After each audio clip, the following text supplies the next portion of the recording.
德特里克堡这个念起来如此拗口的名字，最近出现的频次却排上了很高的名字，大有盖过前浪51区的趋势。然而，有这么一个地方，神秘程度却完全不输前两者，甚至把它俩加起来都不一定能够 PK 得过呢。它就是占地达到了3000多平方公里的达格威实验场，大约有半个上海、10个澳门那么大。它为什么要那么大呢？这里面呢就有很大的想象空间了。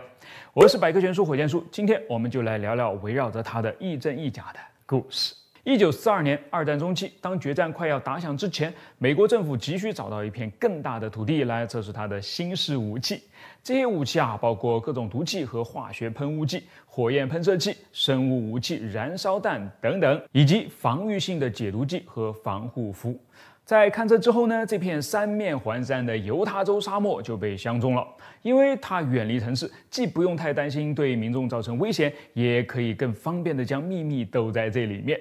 为了测试将这些武器应用在德国和日本城市中的效果呢，在实验场里面还建起了所谓的德国村和日本村。可见地方大还真是有好处的。随着二战结束，达格威实验场呢被暂时关闭了几年，但很快朝鲜战争又打响了嘛，于是实验场再次启用，并就此成为了一个永久性的军事设施，一直不停运转，直到今天。那它在这几十年当中究竟干了些什么呢？在有据可查的历史当中呢，他先是研究过一些进攻性的生物和化学武器，比方说以下这两个：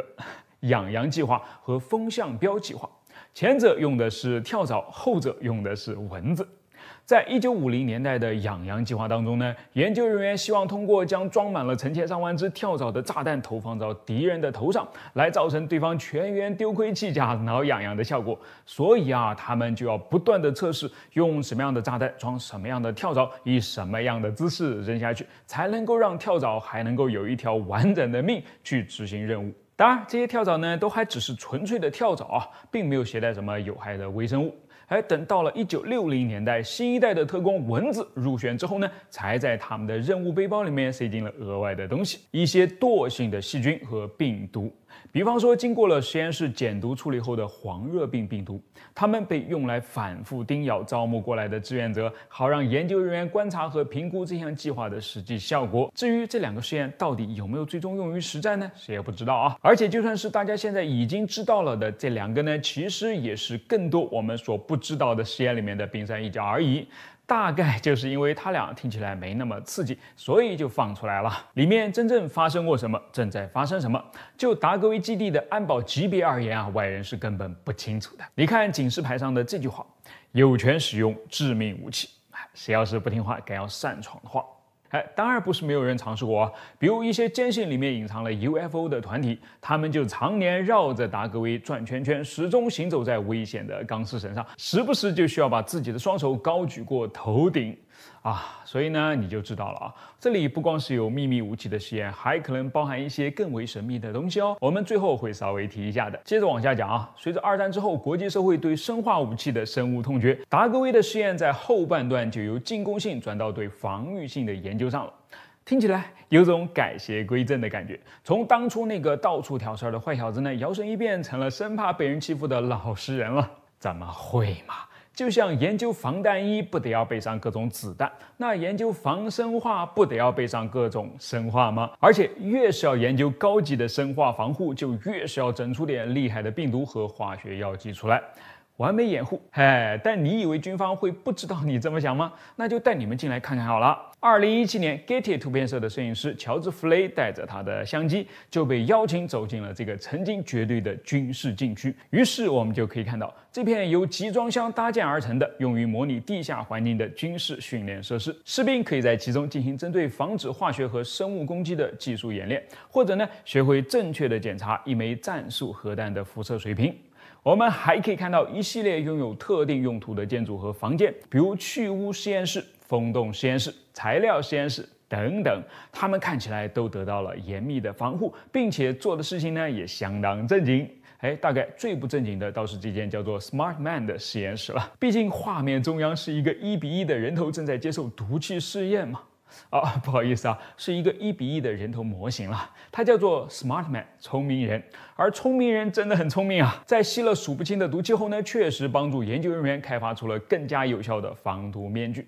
所以也是防御性的，有没有？在乔治·弗雷的镜头之下呢，这里井井有序，各种化学家、化学分析师、工程师和技术人员在严密的自我防护下，专心致志地进行着研究。哪有什么不可告人的秘密啊？哪儿都是透明敞亮的，哪有什么藏起来的外星飞船啊？只有揭开来随便看的瓶瓶罐罐。你看，连天都是那么的蓝，所以这就能让他一身清白了吗？好像没那么简单啊，至少还有2个黑历史让人无法移开视线。